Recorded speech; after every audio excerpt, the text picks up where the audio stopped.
en Dios que sea de provecho. Espero que sea de provecho para cada uno de ustedes. Vamos a estar viendo algunos aspectos importantes. Quiero que tomen nota.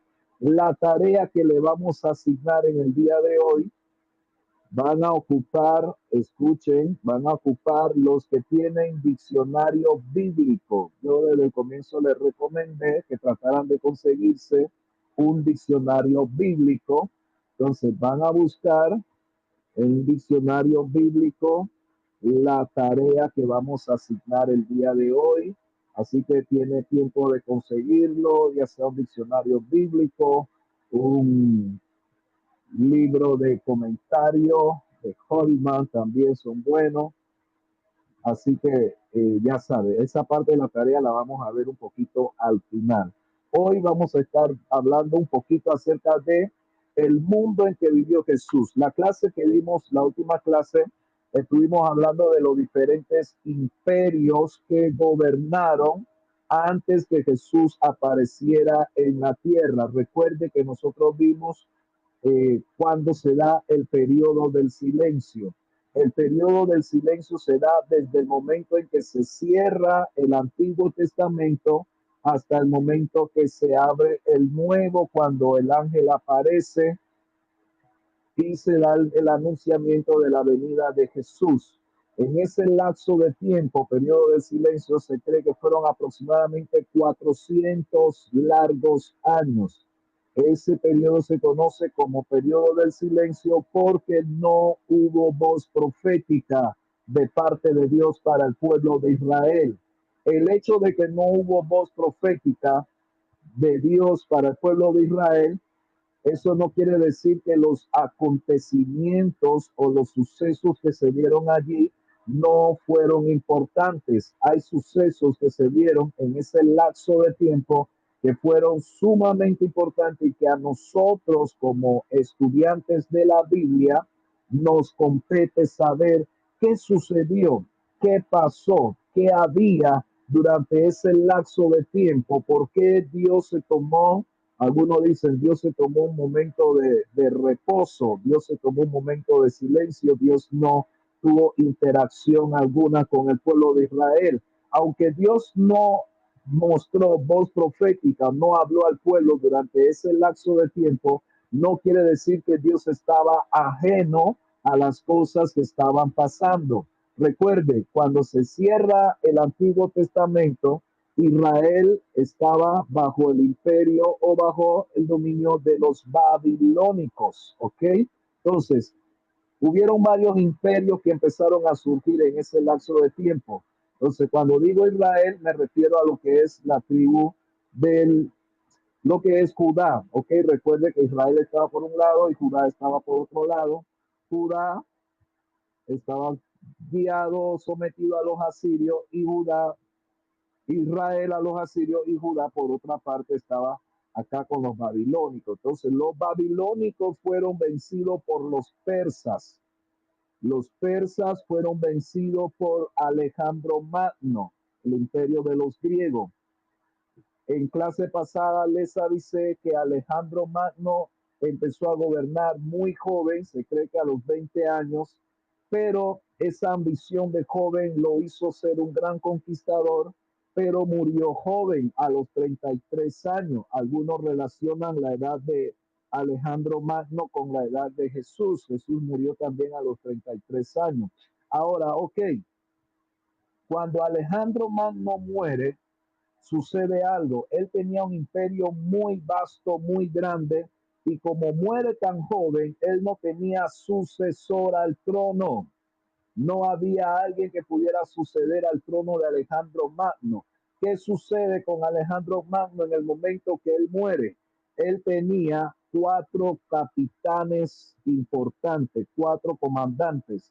Entre esos cuatro comandantes había uno que se llamaba Ptolomeo y el otro Seleucida. Estos dos comandantes son los que nosotros nos vamos a concentrar porque estos comandantes tienen que ver con el territorio de Palestina, el territorio de Israel. Cuando muere Alejandro Magno, estos comandantes toman ciertas partes del territorio donde está Israel Y de ahí nosotros seguimos estudiando. Luego, cuando estos comandantes seguían al poder, al paso del tiempo surge lo que se conoce como la maquinaria romana. El imperio romano surge al poder y el imperio romano somete tanto a los Seleucidas como a los Ptolomeos y queda Roma como imperio poderoso de la época, ¿ok? Queda Roma al poder. Ahora, cuando Roma entra al poder, algo importante mencionar aquí, que aunque Roma entró con tanta fuerza a gobernar, a dominar el mundo conocido, Roma no pudo, de alguna manera los romanos no pudieron, como quien dice, borrar por completo lo que es la cultura de los griegos. Los griegos, aunque ya no estaban directamente en el poder, vencidos por los romanos, pero los griegos dejaron algo que es el lenguaje koine, su lenguaje. El lenguaje de los griegos quedó. Los romanos llegaron al poder, pero no pudieron erradicar el lenguaje de los griegos. Ok, por eso es que yo le dije en clase pasada a ustedes que había sucedido algo. Como los griegos estaban en el poder y ellos estaban dominando la parte de Judá, la parte de Israel, entonces esos judíos que empezaron a crecer, esa generación de judíos que empezó a crecer en ese lapso de tiempo, no dominaban el idioma hebreo. Entonces, como no dominaban el idioma hebreo, empezó a crecer una generación de judíos que solo hablaba el griego. Ahora, esta generación de judíos que empezó a crecer se encuentra con la disyuntiva que la ley de Moisés estaba en hebreos y ellos no manejaban el hebreo. Ahora, ¿qué hacer con esa generación de judíos que se viene levantando y no conoce su idioma, sino que manejan el griego porque era el idioma que se hizo fuerte para la época? Así que, ¿qué hacen? Empiezan a hacer una traducción del hebreo al griego de la ley de Moisés. Esta traducción se conoce como la Septuaginta. Yo creo que se lo mencioné en clase pasada. Esta traducción del hebreo al griego de la ley de Moisés se conoce como la Septuaginta. Quiere decir que se tomaron 70 eruditos judíos para hacer la traducción del hebreo al griego. Por eso es que le decía a ustedes que los romanos cuando entraron al poder, derrotaron a los griegos. A pesar del gran poderío romano, ellos no pudieron erradicar el lenguaje griego. Por eso que le dije que todo el Nuevo Testamento fue escrito en el idioma griego. Algunos dicen, ¿por qué el idioma griego? Porque era el idioma dominante de la época. El idioma griego era el idioma dominante de la época. Por eso es que el Nuevo Testamento ya no se escribió en hebreo, sino que se escribe en griego. Ok, señores, no sé si me estoy explicando hasta aquí, no sé si voy muy apurado, muy acelerado. Creo que hasta aquí me he explicado. Creo que ¿Estamos vamos bien? muy bien. Profesor, vamos muy bien. Por favor, póngame sus comentarios para poder moderar y darle retroalimentación al maestro. Creo que vamos muy bien, profesor. Ok, bien, gracias, licenciada Lice. Muchas gracias. Ok, bien, vamos a continuar. Ahora bien, estos son los diferentes imperios que predominaban antes. Recuerde que lo que le estoy mencionando son cosas que se dieron antes que Jesús apareciera. Ahora, en el momento cuando Jesús va a aparecer, cada uno de estos grupos dejaron un legado. Hoy vamos a ver los legados. ¿Cuáles fueron los legados que dejaron los griegos? ¿Qué legado dejaron los romanos? ¿Y qué legado tenía Israel a la hora en que Jesús va a nacer? Cuando Jesús llega a la tierra, lo que quiero que veamos hoy, cómo estaba el mundo en el momento que Jesús viene a la tierra. ¿Con qué tipo de mundo se encontró Jesús? ¿Qué había en la tierra? ¿Qué gobernaba? ¿Qué predominaba? ¿Cómo estaba el mundo en el momento que el Hijo del Dios Todopoderoso decide llegar a la tierra, cómo estaba el mundo, qué era lo que predominaba. Ahora sí, voy a pedirle a la licenciada Lisette que me pueda pasar o poner en pantalla la primera hoja. Yo no sé si la hermana le Bueno, explicó, yo le mandé la hoja, pero no se la mandé en formato PDF bueno. para Tengo aquí todas las páginas un poco desordenadas. Yo correcto. lo que hice Voy fue a que lo pedirle, organicé ok, bien, la primera que me va a pasar es, para que usted me vaya diciendo. ajá, correcto, correcto, esa, Ok, la que dice, ok, la que dice así, el mundo en que vivió Jesús. ok. El periodo testamentario no es. Déjeme No, seguir. para ver si Vamos a seguir. dele, dele, yo creo que la última es la Sí, primera, la ya, última. ya voy para allá. A El ver, mundo, la sinagoga, las sectas, la esperanza, la religión judía, el legado, la filosofía, la libertad y el mundo en que vivió Jesús. ajá, correcta, esa es la primera que quiero que me comparta, por favor, si es tan amable. Adelante, ahí está. Ok, denme un segundito ahí. Ok, el mundo en que vivió Jesús. Magnífico. Muchas gracias. Esta licenciada Lisette es muy eficiente. Gloria a Dios. Ok, bien, vamos a pedirle a la licenciada Rosa Daza. Por ahí está la licenciada Rosa Daza.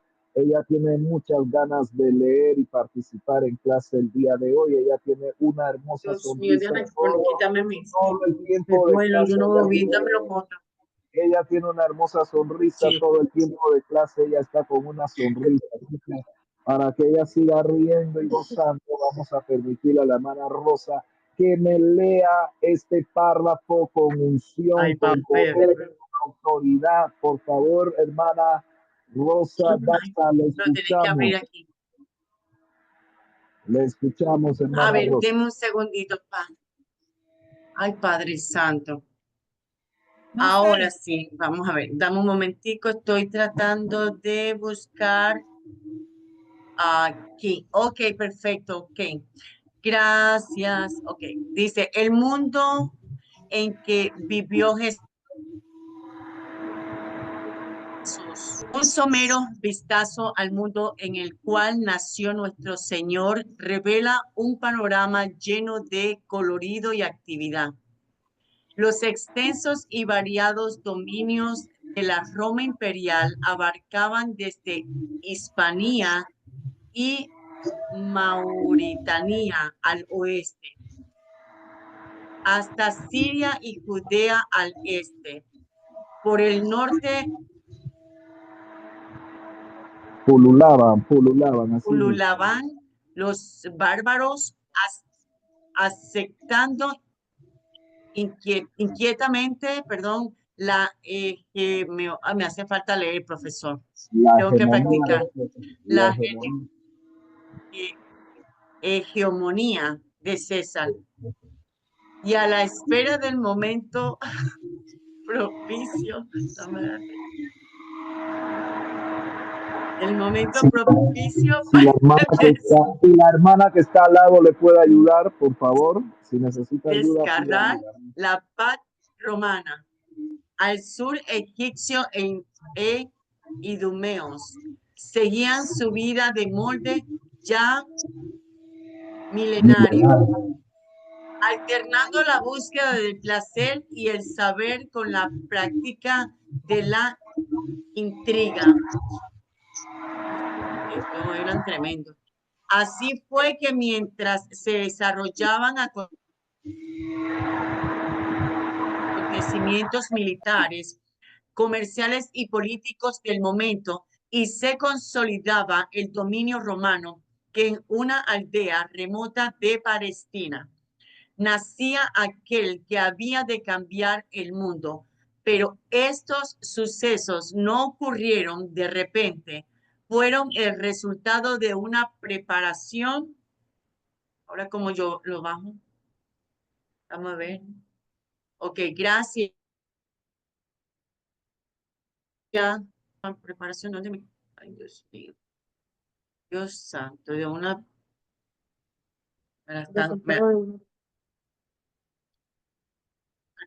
de una preparación hecha por Dios mismo. Esto lo podemos ver en Gálatas 4:4.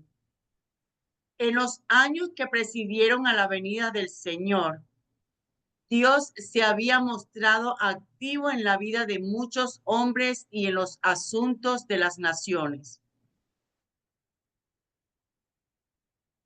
Como acontecimientos de importancia sucedieron en la era precristiana.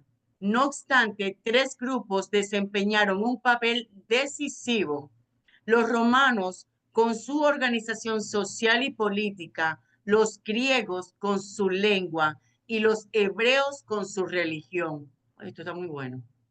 El legado romano, 1. La Pax Romana. Gracias, hermana. Gracias. Hasta ahí. Pausa.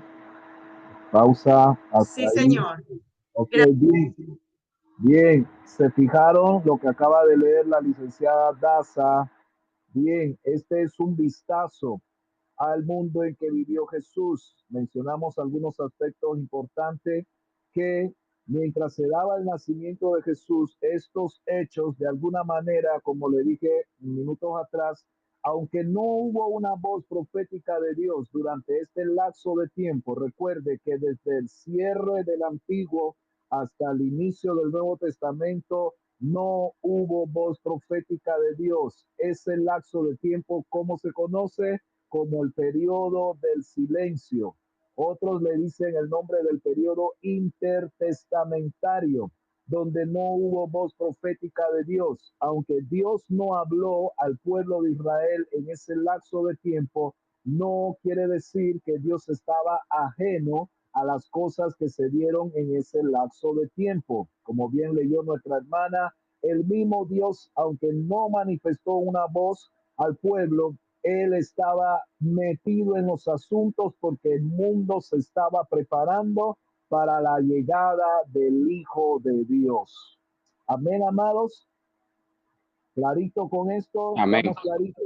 Amén. Aunque él no habló al pueblo, él estaba entre los asuntos Amén, y maestro. las cosas que se estaban dando. Entonces, usted como buen estudiante de la Biblia tiene que tener una idea qué estaba pasando en el mundo en ese lapso de tiempo, cómo el mundo estaba preparándose para la aparición de Jesús. Cuando Jesús aparece en la tierra, cómo estaba el mundo, cuál era el gobierno dominante, cuál era el lenguaje que predominaba, cuáles eran las culturas que se practicaban, con qué se encontró Jesús cuando vino a la tierra. Ok, bien, nosotros leímos aquí con la licenciada Daza de que habían tres grupos que desempeñaron un papel decisivo a la hora que Jesús aparece.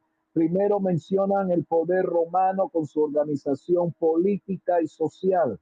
Mencionamos el grupo de los griegos con su lenguaje, y por último, los hebreos con su religión. Ahora, a pesar de que los judíos estaban bajo el imperio romano, los romanos de alguna manera le permitían a los judíos sus prácticas religiosas. ¿Ok? Por eso es que cuando usted ve que Jesús fue crucificado, lo llevaron donde Pilato, lo llevaron donde entonces, por eso que le dice, Jesús, yo tengo el poder de libertar tu vida, de darte la vida. Y Jesús le dijo, ningún poder tenía dado si no fuera del Padre. O sea, los romanos tenían cierta injerencia en las decisiones de los judíos. Ellos estaban sujetados al poder de Roma, pero tenían libertades religiosas. Ahora, Jesús viene a la tierra y se encuentra que el mundo donde él nace estaba gobernado primero por el poder romano. Segundo, el lenguaje que Jesús encuentra cuando llega a la tierra era el lenguaje griego. Y tercero, se encuentra que el pueblo de Israel estaba saturado de prácticas religiosas, estaban saturados hasta la céfeca, como decimos aquí en Panamá, de muchas prácticas religiosas. Ahora Jesús viene y se encuentra con el poder romano, se encuentra con un lenguaje griego, ni hebreo había lenguaje griego, y se encuentra que los judíos estaban sometidos hasta la chapa, como decimos en Panamá, bajo el poder de las prácticas religiosas. Jesús viene a la tierra y se encuentra con esto y ahora él tiene que hacerle frente al legado romano, al legado de los griegos y al legado de los judíos. Bien, vamos a ver en el día de hoy, señores, cuáles fueron los legados que dejaron los romanos a la llegada de Jesús, qué legado dejaron los griegos y qué legado tenían los judíos, Ok, voy a darle la oportunidad a ver la licenciada Lice. Necesito que me dé un voluntario, alguien que me lea, eh, Sí. alguien que me lea esta parte. Dice el legado romano. Necesito un voluntario que me lea el primer punto, la paz romana. Voy a dejar que la hermana Lice decida quién va a leer. Ok, yo voy a pedirle al hermano Arnulfo, si desea leer, por favor. Amén, con mucho gusto, hermana. El legado romano. La paz romana. Durante más de 2 siglos, el orden estable y enérgico establecido por Roma aseguró la paz y la prosperidad. La insistencia en la ley y el orden, respaldada por su poderío militar superior, hizo posible disfrutar de paz durante el reinado de César Augusto. Durante su reinado, María dio a luz a su primogénito. Lucas 2, del 1 al 7. Pausa, licenciado. Preste atención a lo que acabamos de leer. Mire lo que leyó el hermano, el doctor Arnulfo. El doctor Arnulfo habla de que el primer legado que dejaron los romanos fue su paz, la paz romana. Ok, dice que durante 2 siglos, 200 años, el orden estaba establecido y fue de un orden enérgico. ¿Por qué? Porque los romanos tenían un poder militar difícilmente que se podía vencer. Entonces dice que ese poder militar romano hizo posible que se disfrutara de una paz. Cuando se habla de esta paz se refiere, recuerde que para ese periodo de tiempo había algo, se levantaban imperios, entonces habían algunos imperios que trataban de vencer a los romanos, pero no podían porque Roma gozaba de un poder militar envidiable, era difícil vencer a los romanos, así que una de las cosas que dejó Roma es gozar de una paz. Por eso fue que aquí mencionó el hermano que durante ese tiempo de paz que habían ofrecido los romanos, es que María dio a luz al primogénito Jesús. Gracias, doctor Adolfo. Profesor, ¿me regala un minuto? A ver, ¿con quién hablo? Rápido. Enrique. Hablando del mundo, ¿sí?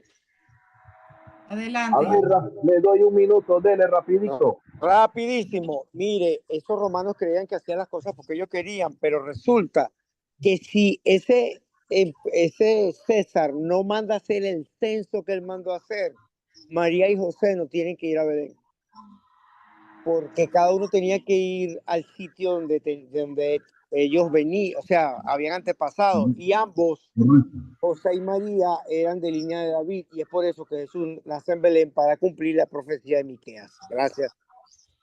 Gracias por sus aportes que siempre son muy atinados. Se agradece, mi hermano. Ok, bien, alguien más rapidito que me lea el punto 2, el legado 2 de los romanos. Tomen nota, señores. El legado 2 de los romanos, los caminos. A ver, alguien que designe la licenciada. Profesor, voy a elegir al señor Carlos Pulido. Ok, que hable el hermano Pulido. Si está disponible, que lo veo conectado. Carlos Pulido está por ahí, rapidito, por favor. Bueno, tranquilo, si no puede, entonces vamos Asigne a otro. vamos a pedirle a Ana Lady Salas. Ana Ladies, la persona que asigne a la hermana, por favor, rapidito. Sí, aquí estoy. Adelante, mi mamá. El legado romano, a partir de ahí. Sí. El punto No, 2. no. El El punto punto 2. 2, Punto dos. ok. Los caminos, las excelentes carreteras que servían para la rápida movilización del águila romana, presencia que suprimió la piratería y el vandalaje, permitieron el libre tránsito y a los viajeros podían cruzar el imperio con relativa facilidad y seguridad. Estas carreteras estaban bien pavimentadas. Pablo viajó por carreteras importantes como la vía Ignacia y la vía Apia. Amén, hermanas. Bien, quiero mencionarle algo con respecto a los caminos. Ustedes habrán escuchado una famosa frase que dice, todos los caminos conducen a Roma. ¿Han oído hablar esa frase? Sí. Hay una frase que dice, preguntando se llega a Roma. Bien, esa famosa frase viene de esto que acaba de leer nuestra hermana. Dice que una de las cosas que dejaron los romanos es que dejaron excelentes carreteras, dejaron excelentes caminos. Por eso es que cada camino que ellos hacían, al final de cuentas, cada camino conducía a Roma. De ahí nace esa famosa frase o ese refrán, preguntándose llega a Roma o todos los caminos conducen a Roma, porque estos romanos, si algo tenían en esa época, es que dejaron buenos caminos, se dedicaron a construir buenas carreteras, y por eso es que se podían movilizar de un lugar a otro. Aparte de las carreteras buenas que dejaban, ellos tenían, como decimos nosotros acá en Panamá, ellos hacían retenes, tenían puntos importantes donde habían puestos militares durante el camino, y eso de alguna manera le gustaba a la gente porque eso le brindaba seguridad en un sentido. Difícilmente te robaban o se daban asaltos en el camino porque los romanos estaban custodiando los caminos que ellos habían construido. Ok, bien. Vamos con la hoja siguiente, hermana Lisette, la hoja que está al lado donde dice libertad de religión. Voy para que usted me oriente, voy a minimizarlo para ubicarme en el espacio donde estamos. La que Bueno, viene ahí. para que usted me diga. Esa Esta. misma, Perfecto. correcto. Bien. Alguien que lea, por favor, el punto número 3, libertad de religión. Alguien que lea, rapidito. Amén. Amén, amén. Adelante. Tranquilo. Adelante. Amén. Libertad de religión. Roma permitía la libertad de culto. La religión judía había sido reconocida por Roma legalmente. Además, permitía cierto tipo de gobierno interno en las naciones subyugadas. Interesante ese punto, interesante. Siga, hermana, con el punto 4, interesante. Siga. Corrupción. Otro factor importante, aunque de carácter negativo, fue la notable degeneración moral y religiosa. Habían perdido la fe en sus dioses antiguos. Las religiones oficiales eran demasiado formales, envueltas en un centrismo religioso. Tanto del Oriente como surgía religión de misterio para ofrecer salvación personal, íntimamente con los dioses y observancia de ritos secretos. A este ambiente llegaba el Evangelio proclamado salvación, perdón y paz. Proclamando salvación, perdón y paz. Muchas gracias, licenciada, por su aporte. Muchas gracias, hermana Ana. Bien, rapidito le menciono algo. Como les mencioné, los romanos, ellos llegaban a los pueblos, subyugaban a las naciones, le imponían el pago de impuestos, pero le permitían que tuvieran libertad de culto. Es decir, los romanos subyugaron a Israel, pero no le impedían que adoraran a su Dios, no le impedía que practicaran sus prácticas religiosas. A eso hablamos de libertad de religión. Y cuando hablamos del punto de la corrupción, Roma, hermano, Roma estaba, bueno, pues algunos dicen que todavía sigue Roma corrupta de los pies a la cabeza. Había una corrupción grandísima en Roma para esos tiempos que muchos dicen que todavía Roma sigue corrupta. Así que bien, nosotros no nos vamos a meter en ese tema porque no es nuestro tema, pero sí es importante que veamos cómo fue que Jesús llegó. Se encontró primero con el poderío romano. Ahora bien, vamos a ver, este fue el legado de Roma. Vamos a ver ahora el legado de los griegos. ¿Qué dejaron los griegos en el momento que Jesús aparece? La página que sigue, hermana Lice, esa mismita, ahí, correcto, ahí.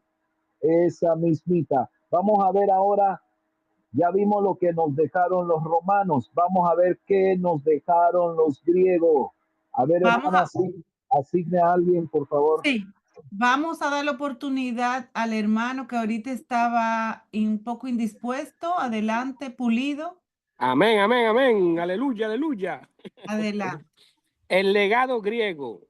A pesar de que Roma conquistó y subyugó a los griegos, la cultura de esto perduró. Roma asimiló su cultura. Continúo. Siga. Sí. Ok. El griego koiné, una lengua y un mundo, fue la ambición del joven Alejandro Magno como relámpago que cruza el firmamento. Alejandro recorrió el mundo antiguo conquistándolo. Para consolidar su triunfo, declaró la lengua griega, lengua franca, entre paréntesis, lengua común, y la cultura griega como pauta de pensamiento y vida. Así pues, se proveyó un medio incomparable de expresión al mensaje cristiano. La predicación apostólica se llevó casi toda a cabo en griego. Los libros del Nuevo Testamento fueron escritos en griego, la lengua común del Nuevo Testamento. ¿Sigo? Siga, sí, Ok, por favor. la filosofía.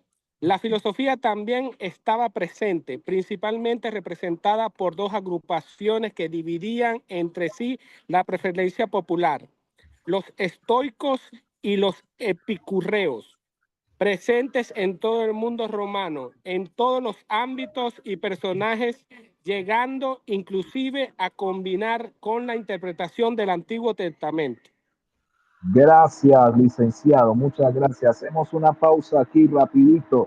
Bien, nosotros vimos que nos dejaron los romanos.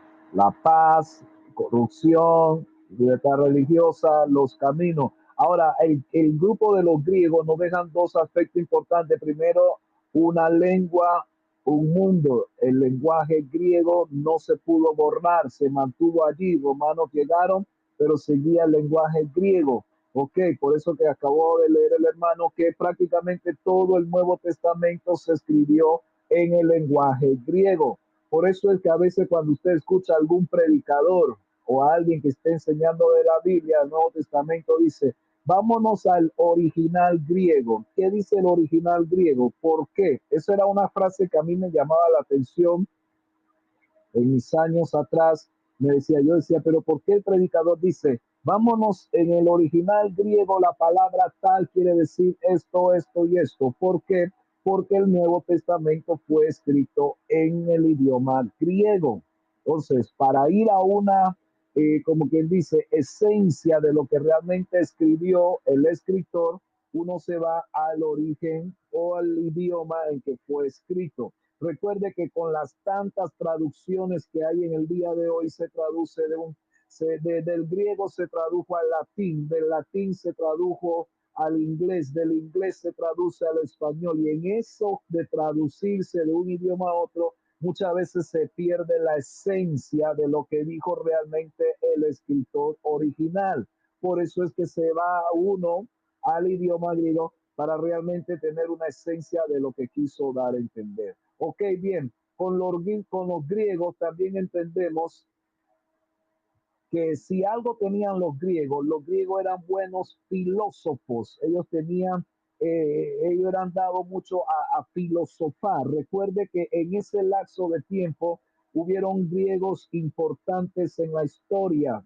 estaban lo que los famosos, cuando ustedes ven el libro de matemática famoso, el Baldor, el álgebra, donde aparecen estos grandes filósofos griegos que usted conoce.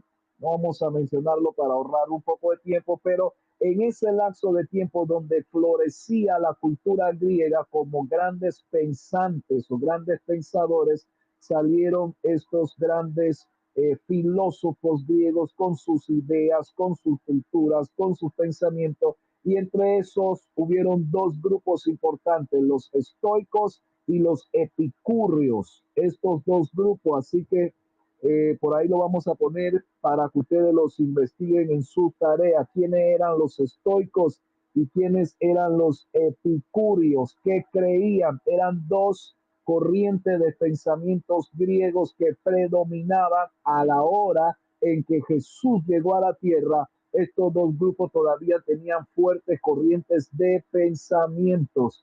Así que, ¿qué nos dejaron los griegos? Los griegos nos dejaron dos cosas, el lenguaje, su lengua, y la filosofía. Habían personas muy pensantes de la época.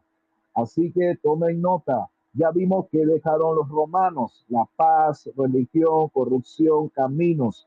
¿Qué dejaron los griegos? Lenguaje y filosofía. Ahora, ¿qué dejaron los judíos? ¿Cuál fue el legado de los judíos? ¿Qué nos dejaron los judíos? A ver, licenciada. Profesor. Profesor, Dígame. gracias. Profesor, tengo aquí varias personas que me han levantado la mano, pero el orden no lo puedo mirar. Creo que Ashley o Claudia son las que están primero y vamos a darle la oportunidad. Vamos a dar la oportunidad a Ashley y luego a Claudia y luego iría en María Alberto. Así es que adelante. Ok, bien. Legado judío. Adelante. Bendiciones, bendiciones, profe. Me alegro que esté mucho mejor en el nombre de Jesús. El monoteísmo. ¿Lo dije bien? El monoteísmo. Monoteísmo. Monoteísmo. Ok. Monoteísmo. Ok. La tendencia y la idolatría parece haber desaparecido como resultado de su gran tragedia nacional. Desprovistos del templo y el sacerdocio tuvieron que regresar a lo que era fundamental en su fe, la revelación de Dios como único Dios y ellos, su pueblo, en estrecha relación con Dios y con las escrituras sagradas. Pausa, un momentico, hermana, se me escapa el nombre de la licenciada Ashley. Ok, hermana Ashley, un segundito. Mire la palabra que acaba de usted mencionar, monoteísmo. Esa palabra nos ayuda mucho a nosotros porque es la tendencia, dice, la tendencia a la idolatría parece haber desaparecido. El monoteísmo tiene que ver con la adoración a un solo Dios. Entonces, anteriormente ustedes saben que una de las causas por la cual Israel fue sacudida o sometida por los imperios es porque Israel empezó a practicar la adoración a muchos dioses. Empezaron la idolatría, adoraban toda clase de dioses y eso levantó la ira de Dios, y Dios permitió que estos imperios sometieran a Israel por su idolatría. Ahora, cuando los romanos entran al poder, parece ser que la práctica a la idolatría se acabó la idolatría y ellos empezaron a adorar al único Dios, a un solo Dios. Entonces, adoraban a un solo Dios, pero estaban haciendo prácticas, hicieron de la adoración a Dios prácticas religiosas, imponían cosas a la gente que los mismos líderes religiosos no estaban dispuestos a hacer. Por eso es que cuando Jesús llega y se encuentra con estos grupos religiosos, Jesús lo confronta con firmeza y le dice: fariseos hipócritas. ¿Por qué? Porque le exigen cargas a la gente que ellos mismos no estaban dispuestos a llevar. Hermano, Le digo la verdad, nuestro Señor Jesucristo era fuerte, hermano. Este maestro de nosotros, Jesús de Nazaret, él no andaba con miramiento, él le confrontaba a estos grupos porque es bueno que adoraban a un solo Dios, pero ellos hicieron de la adoración a Dios prácticas religiosas. Y eso no, el Señor no nos trajo religión, el Señor trajo un reino. Ok, bien, vamos a ver si seguimos con la lectura. ¿Qué más nos dejaron los judíos? La ley y las tradiciones. No sé si la hermana sigue leyendo o hay alguien más que No, continúe, por favor. tenemos ahora a la oportunidad a la señorita Claudia y luego Enmar y Alberto, en ese orden. Adelante, hermana. La ley y las tradiciones. El cautiverio babilónico les sirvió de dura disciplina a los judíos, pero pudieron ver cumplidas las profecías de los profetas y salieron de este con una fe más fuerte que nunca en la palabra escrita. En la época de la restauración no tenían rey y su vida giró alrededor de la ley. Así fue como los judíos se convirtieron en el pueblo del libro. Como resultado de sus estudios, los sacerdotes y escribas fueron preparando un cuerpo cada mayor de interpretaciones de la ley y de reglas basadas en ella. Este cuerpo o código recibe el nombre de Misha, ley oral o tradiciones de los ancianos. Sus reglas llegaron a ser tan obligatorias como la ley misma, aunque a menudo no reflejaban las intenciones divinas. Gracias, licenciada. Muchas gracias por su aporte. Miren, tomen notas, por favor, de cada vez que alguien está leyendo. Miren esta parte. Los judíos dejaron el monoteísmo. 2, la ley y las tradiciones, como leyó nuestra hermana. Dice que con el tiempo, el Mishnah, yo creo que ustedes ya con el profesor de costumbres judías le habló de lo que es la ley, lo que es el Mishnah, la ley oral, las tradiciones de los ancianos. Dice que sus reglas llegaron a ser obligatorias como la ley misma, aunque a menudo estas no reflejaban las intenciones divinas. Todo esto que acabamos de leer, como nuestra hermana, son las cosas con las que Jesús tuvo que bregar. Recuerde que lo que estamos viendo hoy, el tema de hoy es el mundo en que vivió Jesús. Cuando Jesús viene a la tierra, ¿con qué se encontró? Con los legados romanos, con el legado de los griegos, y ahora estamos viendo qué tenían los hebreos. El monoteísmo, 2, la ley y las tradiciones. Vamos a ver la hoja que sigue, licenciada Lisset, la página que sigue, por favor, y gracias. Sí. La que viene allí mismito, subiendo de para esa. que me oriente, profesor, para ver si voy bien. Ajá, dele un poquito Déjeme más. mover el tamaño para que lo podamos visualizar. Esa, correcto, esa misma, desde el inicio. Ahí, Acá, correcto. la esperanza mesiánica. Correcto. Listo. Tenemos, Bien, la esperanza mesiánica. sí, tenemos 2 personas en línea para leer. Por Mari, favor, adelante, amada. Amén. por favor. Amén. La esperanza mesiánica. Tanto los judíos, tanto dentro y fuera de Palestina, se habían encargo de esparcir por todo el mundo conocido la venida del Mesías, que vendría a libertarlos del yugo opresor, a establecer su reino visible sobre toda la nación. ¿Continúo, profesor? Sí, continúa. División política.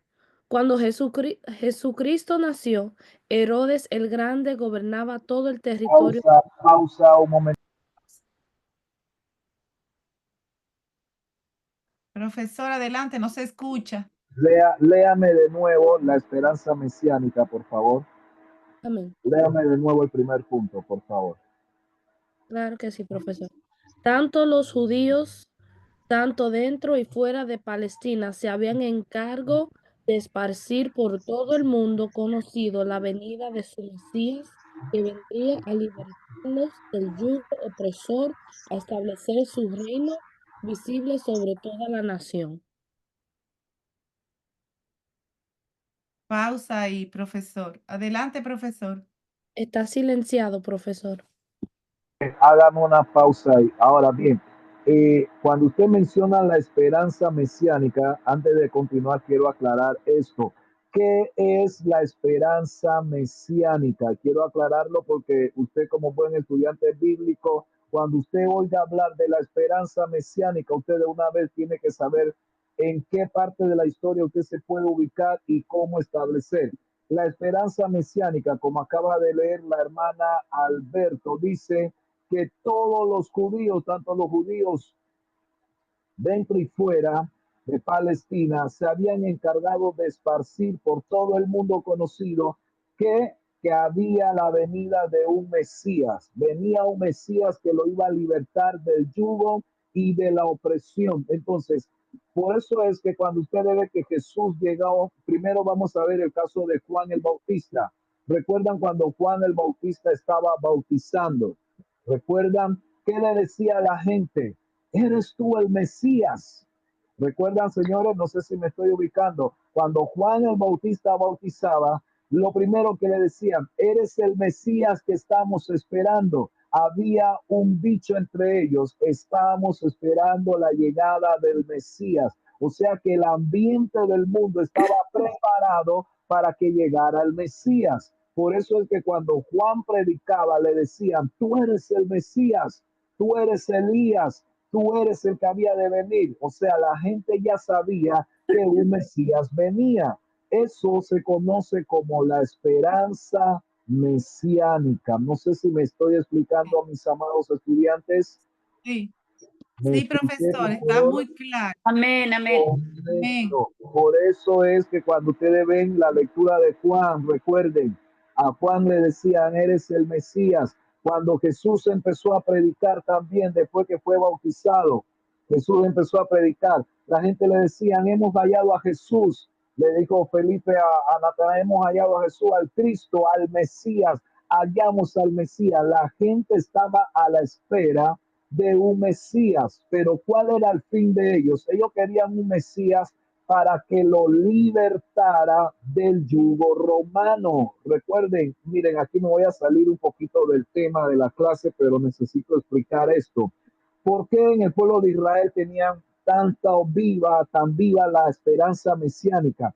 Ellos querían un Mesías que lo libertara de la esclavitud romana. Recuerden que desde el Antiguo Testamento ellos estaban viviendo bajo yugo de imperios. Estaban sometidos a los romanos, sometidos a los persas, sometidos a los ptolomeos, sometidos a los seleucidas. Ahora llegaron los romanos y ellos vivían de imperio en imperio pagando su impuesto.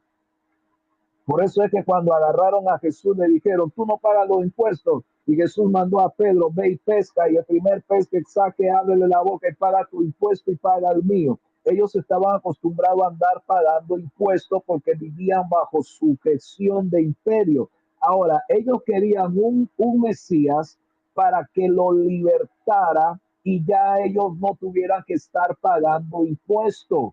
Por eso es que muchas veces, varias veces, ellos trataron, había un grupo llamado los celotes, ellos trataron de agarrar a Jesús y proclamar a Jesús como el Mesías.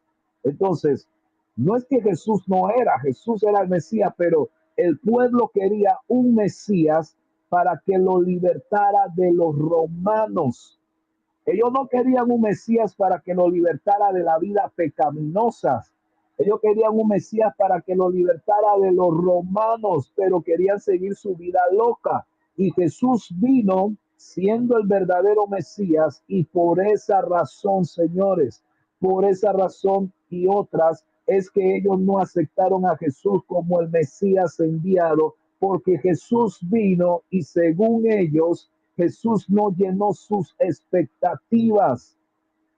Las expectativas de ellos, ¿cuáles eran? Ellos querían un Mesías que viniera como Simón Bolívar, que organizara un ejército y derrocara a los romanos. Eso era lo que querían los judíos, pero Jesús vino a traer una libertad, no a la manera de ellos. sino la libertad que ellos realmente necesitaban, que era la libertad espiritual del alma.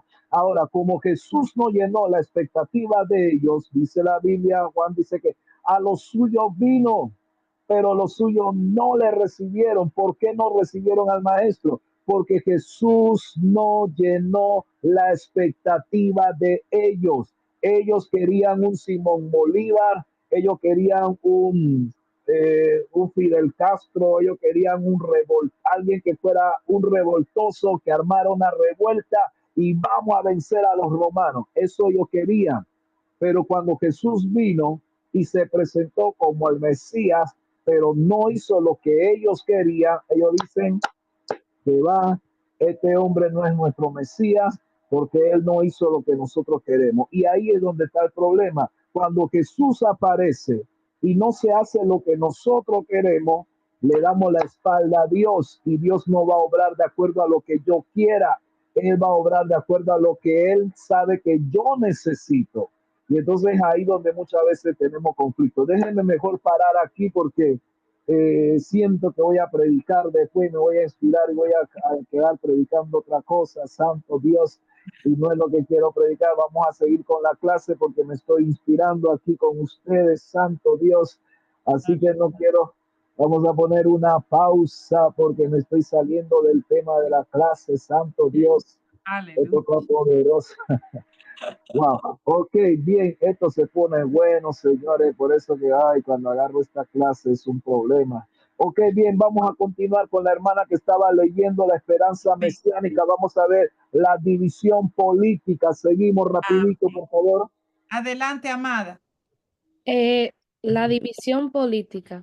Cuando Jesucristo nació, Herodes el Grande gobernaba todo el territorio de Judea, Samaria, Galilea, Perea y Decápolis, pero Roma no quiso otorgar a su sucesor Arquelao tanto poder como había tenido su padre, y por consiguiente dividió su dominio en 4 tetrarquías.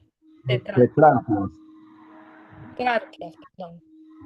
1. Judea, Samaria e Idumea constituyeron la tetrarquía de Arquelao. 2. Galilea y Perea, la de Herodes Antipas. 3. Traconite, Iturea y los territorios del noreste a Felipe. 4. Abilene a Lisanias. Amén. Pausa por ahí. Profesor, adelante. Profesor. Profesor, ¿está en mute? Bien, sí, gracias. Ok, bien, esta parte importante, la división política, recuerde, como bien leyó nuestra hermana, Herodes el Grande tenía todo el dominio, todo el poder, pero cuando él muere, no se quiso otorgar ese poder completo a Arquelao, sino que se empezaron a dividir los lugares, a cada uno se le fue dando diferentes sectores. Bien, vamos a ver qué más nos dejaron los judíos. Amén. La esperanza mesiánica, la división política. Ahora viene la parte más complicada del asunto, la parte más complicada, la religión. ¿Por qué digo que es la parte más complicada? Cuando ustedes escuchan los mensajes de Jesús, mire, cuando ustedes leen el Nuevo Testamento, Mateo, Marcos, Lucas, Juan, y cuando ustedes ven que Jesús confronta a la gente, si ustedes se fijan bien, cada confrontación que Jesús tuvo, no la tuvo con el pueblo realmente. Cada confrontación que Jesús tenía, la tenía con grupos religiosos. Cuando Jesús dice pueblo de dura cerviz, cuando Jesús dice gente hipócrita, Él no se lo estaba diciendo directamente al pueblo común, Él se lo estaba diciendo a los grupos religiosos. Entonces, lo más complicado que realmente dejó el pueblo hebreo, ellos dejaron lo que era la religión. La religión fue la que complicó todo. Los grupos religiosos que tenían los judíos fueron los que armaron realmente todo, prepararon todo, y era el grupo que le hacía la contra a Jesús. Entonces, vamos a ver, como buenos estudiantes de la Biblia que somos, Vamos a ver quiénes eran esos grupos. Ustedes han escuchado hablar mucho de ellos, pero vamos a ver si el tiempo no lo permite. La persona que va a leer este párrafo tiene que ser alguien que tenga esa voz de trompeta, esa voz de mando, el Sanedrín. Necesito a alguien con voz de autoridad. Por favor. Tenemos a Alejandro Cerrada. Adelante, hermano. Él tiene mucho rato con su mano levantada. Vamos a darle la oportunidad. Aleluya, aleluya, amén. ¿Me escucho? Fuerte, sí, pero fuerte. Voz de trompeta. Adelante. Amén. La religión judía. Uno, el Sanedrín. La palabra Sanedrín se derivó del griego y recibió una forma hebrea. Significa literalmente sentados juntos, pero es de uso más bien amplio y fundamentalmente conlleva la idea de un concilio o cuerpo gobernante y puede también incluir la idea de un tribunal. El Gran Sanedrín era el concilio nacional de los judíos, algo así como un tribunal supremo judío. Estaba constituido por 71 miembros, presididos por el sumo sacerdote. El Sanedrín se reunía en Jerusalén, en los límites del templo. Fue el Gran Sanedrín el que entró en conflicto con el Señor. Sus miembros intentaron arrestarle en varias ocasiones. En Juan 7:32. Quisieron matarle. Lucas 22:2. Participaron de su arresto. Marcos 14:43. Quebrantaron sus propias leyes y códigos de ética en el juicio al que se sometieron. Mateo 26:59 y del 27 al 41. El Gran Sanedrín es identificado mediante una variedad de designaciones en los evangelios y en el libro de los Hechos. A veces es designado como el concilio. En Mateo y en Hechos podemos verlo. Pero es identificado en el Nuevo Testamento por sus elementos componentes, como los principales sacerdotes y los fariseos, los principales sacerdotes, ancianos y escribas, o los gobernantes, ancianos y escribas. Aleluya. Amén. Profesor, adelante. Ok, muchas gracias, licenciado Alejandro. Muchas gracias por su aporte con esta lectura. Bien, si se fijaron en esta lectura que dio nuestro hermano, aquí estamos hablando del primer grupo, el Sanedrín. Como bien mencionó nuestro hermano, este es el grupo, uno de los grupos que más confrontaciones tuvo con Jesús. Sus miembros dice que intentaron arrestar a Jesús en varias ocasiones. Hicieron matarle, participaron en el arresto, quebrantaron sus propias leyes. O sea que este grupo del Sanedrín era gente fuerte, hermano. Eran gente fuerte, pero como bien le mencioné al comienzo, eran grupos religiosos. La gente común del pueblo realmente no tenía problema con Jesús. Eran los grupos religiosos. Y esto es serio, hermano, que el grupo religioso es lo que realmente confronta a Jesús. Era la gente de afuera, hermano, eran los grupos religiosos. Triste realidad, pero es lo que se vive aún a la fecha de hoy. Seguimos, hermana Lice, con la hoja que viene rapidito, la hoja que sigue, la que dice la sinagoga. Ya voy, para que me oriente, vamos a ver rápidamente, estamos contra el tiempo casi, profesor, para que me oriente, dígame, ¿cuál será? Esa que acaba de pasar, la que acaba de pasar. Listo, la sinagoga. Ajá. Ok, la sinagoga. ¿Lo puede ver? Sí, correcto, la sinagoga, correcto. Tenemos la hermana Miguelina Vera que quiere leer. La escuchamos, hermana Miguelina. Bendiciones. La sinagoga. La palabra sinagoga significa una reunión de gente o una congregación.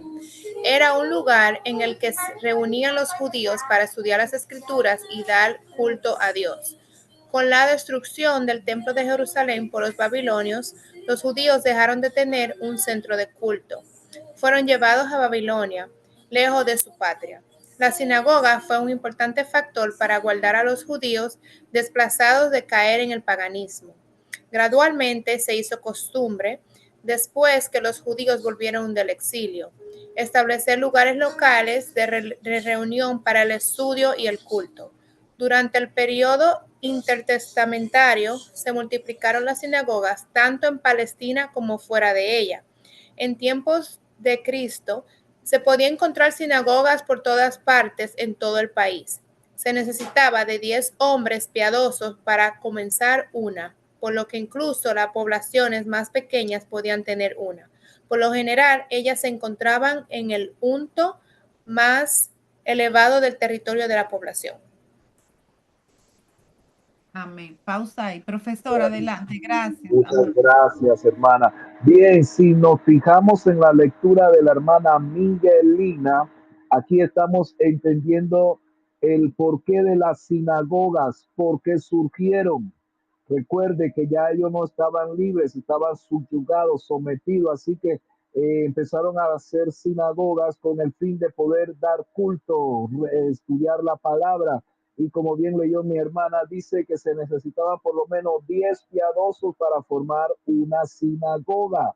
Entonces, en el tiempo de Jesús había sinagoga por doquier, porque ellos estaban bajo el imperio de Roma, pero tenían sinagogas, lugares donde ellos se reunían para dar culto o para dar estudio a lo que es la palabra de Dios. Ok, vamos a continuar con el punto que sigue, el templo. Rapidito, alguien más que pueda leer. Gracias, Bueno. hermana Miguelina. Amén. Profesor, lo voy a leer yo, si usted me lo permite. Dele, hermana, dele con todo. Ok, el templo. Herodes el Grande reemplazó con un suntuoso templo el sencillo edificio que habían construido los judíos de la restauración en el siglo VI antes de Cristo. Con este gesto trataban de congraciarse con sus súbditos. El templo se empezó a construir en el año 20 antes de Cristo, pero las grandes murallas dobles y los patios exteriores no quedaron terminados hasta los años del 62 al 64 después de Cristo. Se construyó en mármol blanco cubierto en gran parte de oro, wow, bello, en el que se reflejaba la luz del sol, convirtiéndolo en objeto de deslumbrante esplendor. Interesante, ¿verdad que sí? Interesante. Mire lo que acaba de ver la licenciada Lisset. El templo empezó a construirse 20 años antes de Cristo, pero su finalización se da hasta los años 64 después de Cristo. Entonces, cuando veamos la clase de historia bíblica, nos vamos a dar cuenta que este mismo templo construyen ellos para congraciarse con los judíos. Después, para los años 70, se dice que este templo se quemó o lo quemaron y le echaron la culpa a los cristianos de aquella época y por eso se levantó una gran persecución contra el pueblo de Dios de aquella época. Pero bien, eso es clase que nos toca ver más adelante si así el Señor lo permite. Ahora bien, antes de seguir leyendo, yo quiero saber si me estoy dando a entender los puntos que estamos viendo, cuál es el objetivo de la clase de hoy, hablar de con qué mundo se encontró Jesús. Jesús vino a la tierra y con qué se encontró. Se encontró con un poderío romano absoluto. Se encontró que el lenguaje que predominaba la época era el lenguaje griego. Se encontró con un poder hebreo, pero más bien con grupos religiosos que cuando él traía el mensaje evangelístico, el mensaje de salvación, a estos grupos religiosos le costaba aceptar que que nació de una mujer virgen en un lugar no correcto según ellos, se crió en un pueblo que podríamos decir el peor de la época. La gente había marginado a Jesús. Este tipo de gente le costaba aceptar que ese que nació y se crió en Nazaret podía ser hijo de Dios. O sea, a ellos su mente finita no le permitía aceptar que ese Jesús, por eso es que cuando Jesús llegó a su tierra natal. Recuerdan cuando Jesús llegó a su ciudad, llegó a Nazaret. El libro de Marcos dice que Jesús no pudo hacer milagros en Marcos por causa de la incredulidad de la gente. Entonces a la gente le costaba creer que ese Jesús que corría con ellos, caminaba con ellos, conocían a sus hermanas, le dijeron a la misma gente de Nazaret, pero ¿cómo este tiene poder? Si nosotros conocemos a su mamá, conocemos a su hermana, hijo del carpintero, él nació aquí, él es del pueblo de nosotros, ¿cómo él tiene poder alguno? A la gente le costaba aceptar que ese, siendo Dios, se hizo humilde hasta lo sumo. ¿Cómo es posible que él pueda ser Dios? O sea, a ellos le costaba. Entonces Jesús vino a la tierra y se encontró con grupos religiosos tan cerrados que a esta gente le costaba aceptar que Jesús realmente era el Hijo de Dios. Entre esos grupos fuertes que habían en la época, mencionamos el Sanedrín, mencionamos cómo se surgieron las sinagogas, pero entre todos esos grupos hay uno que sobresale, que es el grupo que vamos a leer ahora, la secta de los fariseos. La secta de los fariseos. Alguien con voz fuerte que me lea esta secta peligrosa, los fariseos, por favor. Si me permiten a mí, amada. Voluntario, sí, amada. Bendiciones, adelante. Amén. Dice así, las sectas y los partidos del judaísmo. Los fariseos. Parece que recibieron su nombre de un apodo, no alcanzo a ver por la pantallita que está ahí de donde está el profe, derivado del vocablo hebreo. ¿Lo puede ver ahí, amada? Sí, bueno. No, yo lo moví, perdón. Ahí, ¿lo puede ver? Ajá, sí, nada más que hay partecitas que no voy a alcanzar a ver porque está el recuadrito donde va la foto. Ahí está bien. Sí, muy bien, gracias, amada. Los fariseos. Parece que recibieron su nombre de un apodo sarcástico derivado del vocablo hebreo parusim, separados. Formaban la secta más grande y de mayor influencia en la época del Nuevo Testamento, y solo ellos sobrevivieron como secta a la destrucción de Jerusalén en el año 70 después de Cristo. Basaban su doctrina en todos los libros del Antiguo Testamento y creían en la existencia de espíritus buenos y malos, la inmoralidad del alma y la resurrección corporal. A pesar de todo esto, los fariseos atribuían gran importancia a la ley oral y se deleitaban en obedecer sus innumerables reglas. Eran separatistas, rígidos y legalistas en sus consignas relativas a la oración, el arrepentimiento y las dádivas caricativas. La mayoría de los escribas pertenecían a este partido. ¿Hasta ahí, amada? Amén, hermana. Muchas gracias. Amén. Bien, señores, este aspecto importante de los fariseos. Esto nada más, hay mucho material con respecto a los fariseos, pero aquí estamos haciendo súper resumen para que tengamos una idea que lo que leyó nuestra hermana, que era el grupo religioso más numeroso de la época. Y si ustedes recuerdan bien, fue el grupo que más le hizo la vida imposible al maestro, por decir algo. Siempre tenían que buscarle una pata al gato, siempre buscaban algo para incomodar al maestro, pero qué bueno es que nuestro Señor Jesucristo siempre sabía cómo tratar con esa gente. Seguimos con los escribas, rapidito, alguien con los escribas y luego los saduceos. Vamos a ver, profesor, ¿dónde están los escribas? Más para arriba, profesor. Sí, correcto, un poquito más. Sí, a la hoja que viene, ajá, correcto, ahí está. ¿Alguien? Voluntarios, por favor, dígame quién quiere leer. Amén. Tiago, adelante. Los escribas no eran un partido como los fariseos, sino más bien una clase de israelitas. Eran personas bien instruidas que tenían el trabajo de enseñar e interpretar la ley. También se les designa en los evangelios como los maestros de la ley o doctores de la ley.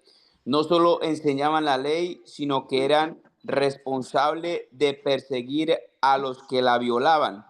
La evidencia indica que la gran mayoría de los escribas pertenecía al partido de los fariseos y de ahí la estrecha asociación en el registro evangélico entre los escribas y los fariseos. Se debe observar que aunque la mayoría de escribas eran fariseos, la mayoría de fariseos no eran escribas. Excelente. Siga con la lectura, hermano. Siga con la lectura que viene, por favor, siga. Los saduceos. Según la tradición, los saduceos tomaron su nombre de Sadoc, sumo sacerdote durante la época de Salomón y David. Eran menos numerosos que los fariseos, pero ejercían el poder político bajo el gobierno de la dinastía de los Herodes. Eran en su mayor parte los aristócratas de Jerusalén y los terratenientes acaudalados. En cuanto a sus doctrinas, solo aceptaban los 5 libros de Moisés y rechazaban la ley oral en que se apoyaban los fariseos. Puesto que eran racionalistas, negaban las doctrinas de la inmortalidad del alma, de la resurrección y de la existencia de ángeles y demonios. Wow, interesante, interesante todo esto, señores, interesante, bien, bien. Vamos a seguir leyendo para ver si finalizamos, nos queda poco por terminar. Seguimos con los herodianos y los esenios, no sé si el hermano sigue o hay alguien más, hermana Lisset. Sí, adelante, adelante, el hermano que sigue. Ah, tengo a Nash Ortega, ok, entonces... Hermano Nash, adelante y luego Ana. Ok. Adelante, hermano Nash. Número 4, los herodianos. Eran más un partido político que una secta religiosa. Se originaron durante el tiempo de la dinastía herodiana y eran partidarios de la misma. Aceptaban la helenización y deseaban el poder político y los beneficios mundanos que recibían los leales partidarios, de la familia de Herodes. Es posible que muchos de los judíos que recaudaban los tributos para Roma fuesen herodianos. Normalmente los herodianos y los fariseos eran acérrimos enemigos. Bien, interesante, ¿verdad que sí? Tomen nota, señores, tomen nota. Seguimos con los esenios. iPhone de Ana. Adelante, Ana. Los esenios. Aparentemente los esenios se originaban durante el periodo intertestamentario, los días de los macabeos. Vivían en las comunidades aisladas en Judea, especialmente al oeste del Mar Muerto, en lugares como Curán. Se creen que habían 4,000 de ellos y vivían aún más separados de los fariseos y habían escogido no vivir en la sociedad judía. Eran conocidos por su estilo de vida estricto y rígido, un estilo de vida más gravoso que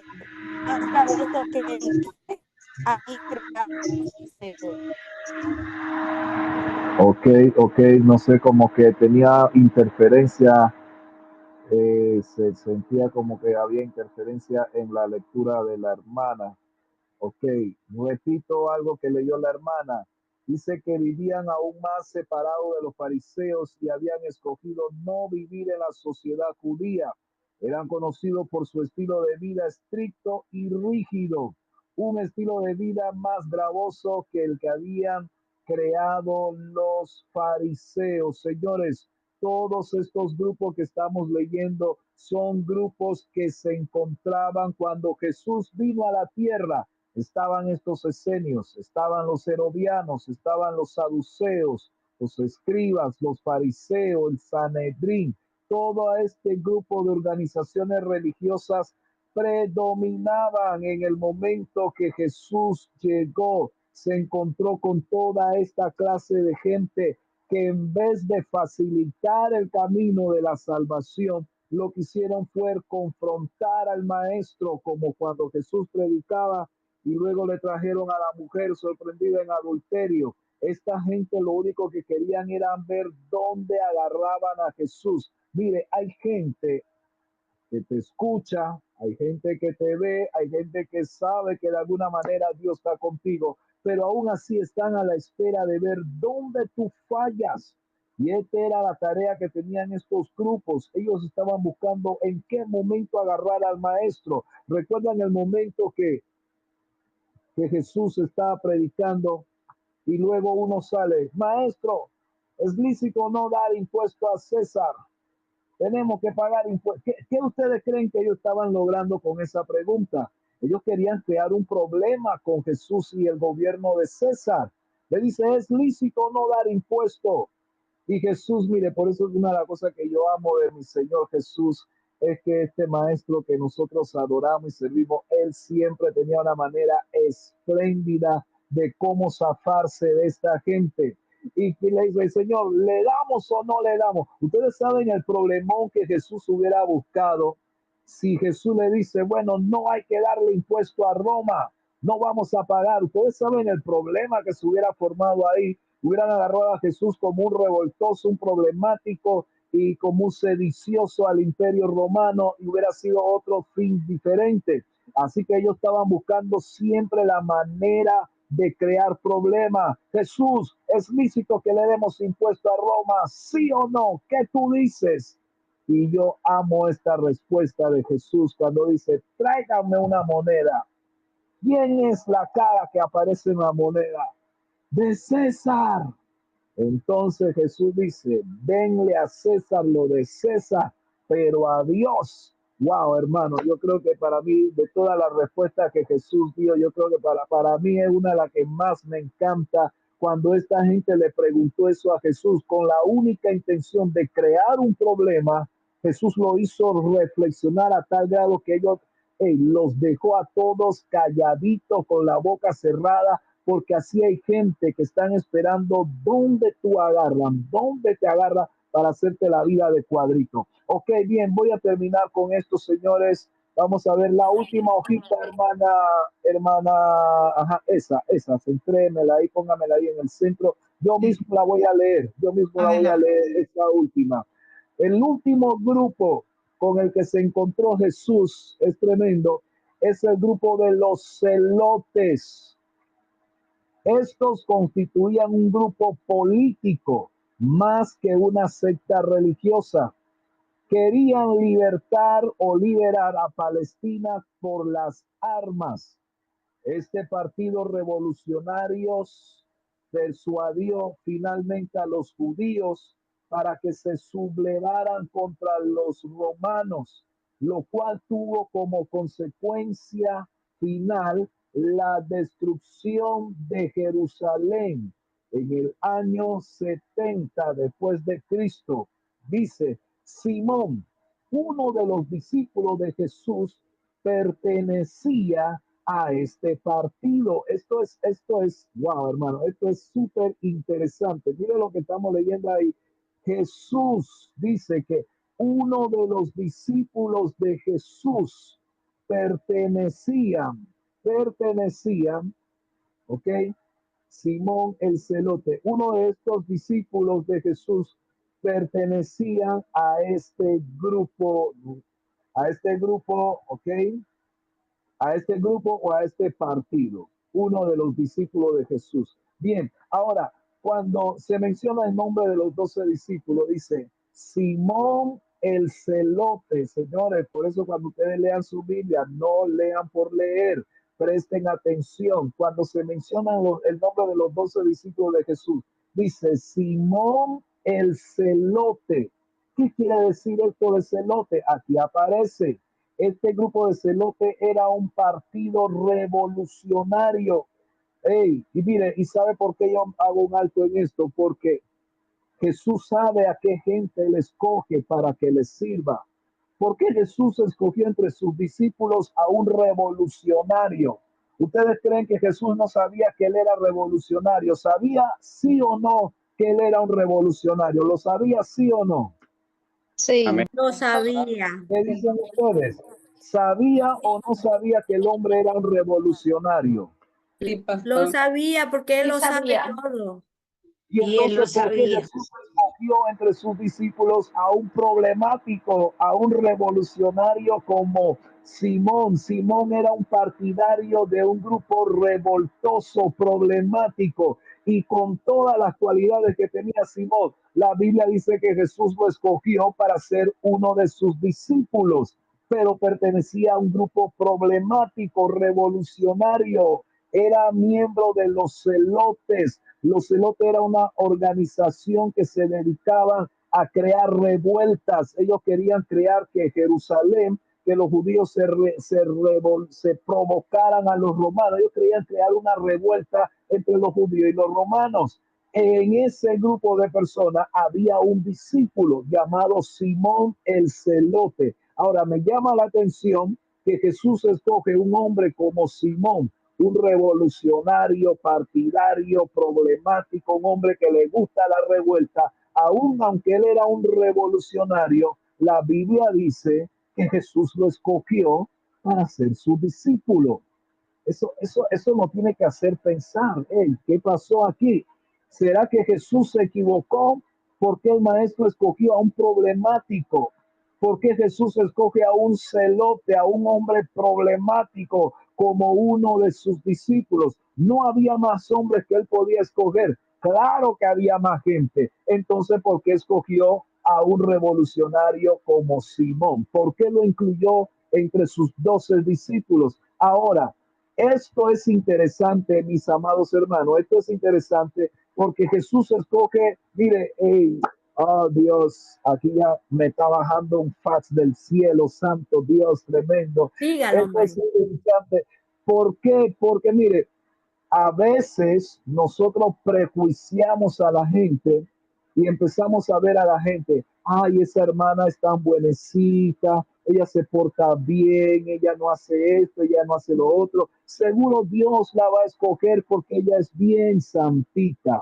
Vemos al hermano, a fulano de tal, ay, ese varón es tan calladito, tan buena gente. Dios lo va a escoger porque él es tan buenecito. Señores, Jesús escogió entre sus discípulos gente loca, gente de carácter loco, gente que eran problemáticos. Pedro era un hombre temperamental, Pedro era loco. Yo no sé si Pedro era dominicano, panameño o de Honduras o de Salvador, pero Pedro, entre los discípulos, Pedro era el más alocado que había ver.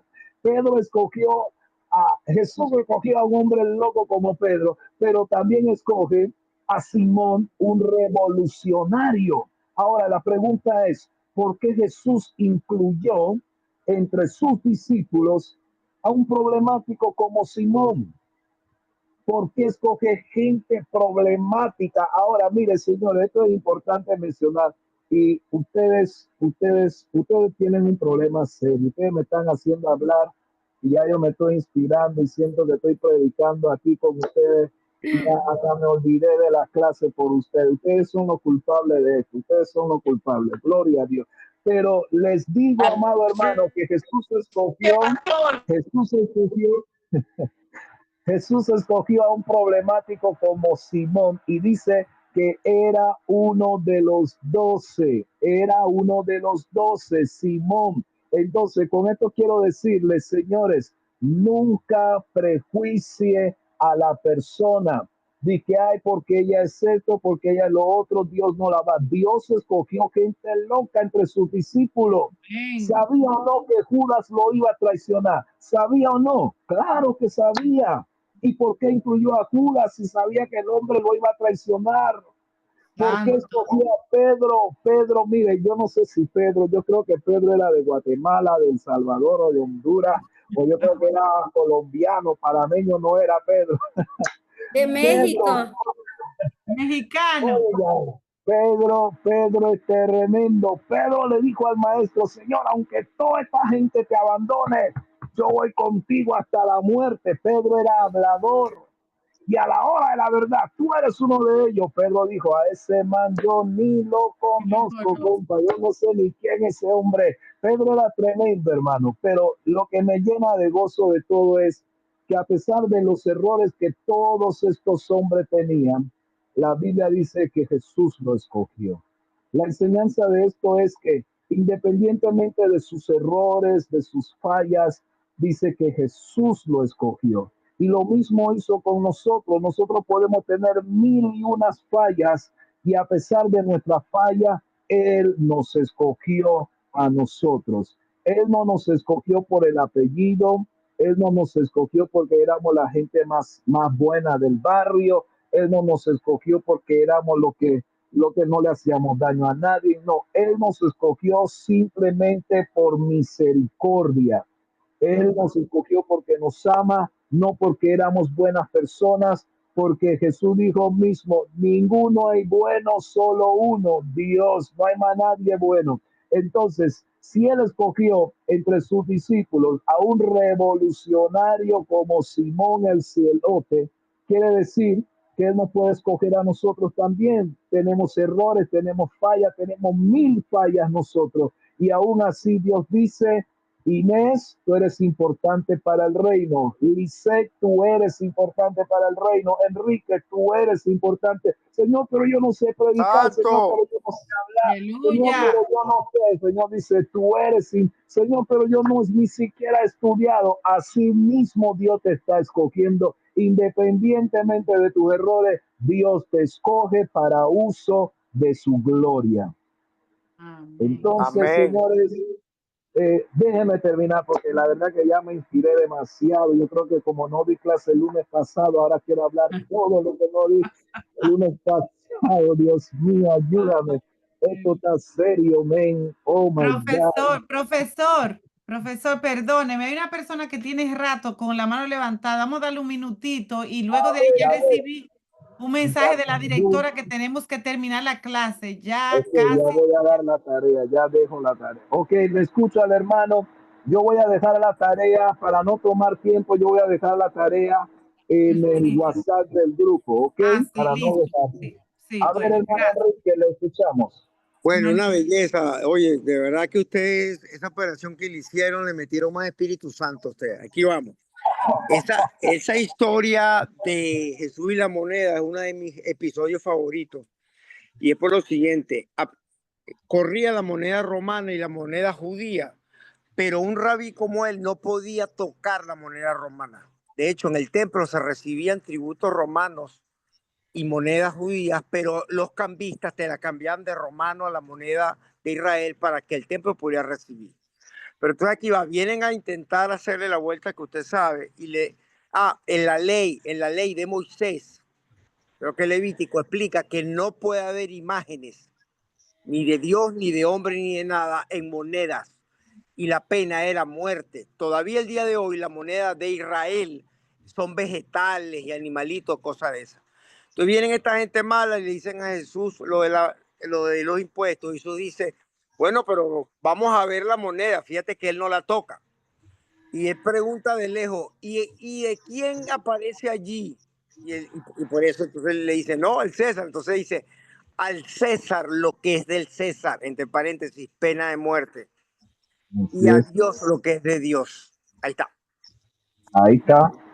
Excelente, excelente. Esa es la grandeza hermano. de Jesús. Y hay otro episodio que cuando usted lo vaya tocando le vamos tirando. Entre ellos el del pescado con la moneda adentro es fabuloso. Pero bueno, le agradezco que me regaló. El tiempo no nos da para más, pero ahí hay alguien más levantando la mano, pero ya la señora directora dio la orden de que finalicemos. Bien, yo voy a dejarle la tarea, voy a tener la tarea, tratar de escribirla ahora con calma en el WhatsApp y luego la vamos a subir a la plataforma de Classroom. Señores, por favor, no me cometan el mismo error con las tareas. Su hoja de presentación es su hoja de presentación. Póngala en el medio de la hoja bien ampliada, bien elegante, que se entienda. No me manden hojas que parezcan cualquier color menos blanco, que a veces no se puede ni leer. Procuren, si no sabe cómo mandar, pregunte. Hable con algún familiar, algún joven, sobrino, nieto, hermano, alguien que le ayude para que sus tareas sean enviadas con la mayor claridad posible y que se entiendan. Desarrollen de acuerdo a las preguntas que se hagan las tareas. Señores, me gustaría seguir hablando, pero ya no hay tiempo para más. Hasta aquí me ayudó el Señor. Que la gracia, la paz, la misericordia del Señor le acompañe. Será hasta la próxima. Chao, chao. Nos vemos. Bendiciones. Bye, señores. Nos vemos. Bendiciones a todos. Bendiciones, Bye, pastor. bye. Pastor, Bye, mándele profesor, la gracias. dirección a Bendiciones, Enrique. pastor. Gracias por su tiempo. Gracias por su tiempo, Mándele, pastor. pastor, Gracias, mándele la pastor. dirección a Bye, Enrique. maestro. ¿Qué dirección? ¿Qué Gracias, dirección, La padre. hermana? dirección donde lo operaron. La dirección. Ay, Se me chispoteó. la dirección donde me operaron. Él quiere, Para Enrique que le quiere hacerse metan la misma Espíritu cirugía. Santo a él. Ay, esa estaba Adiós, buena. descansen, que hay Débora a las 12 de la noche. Bye.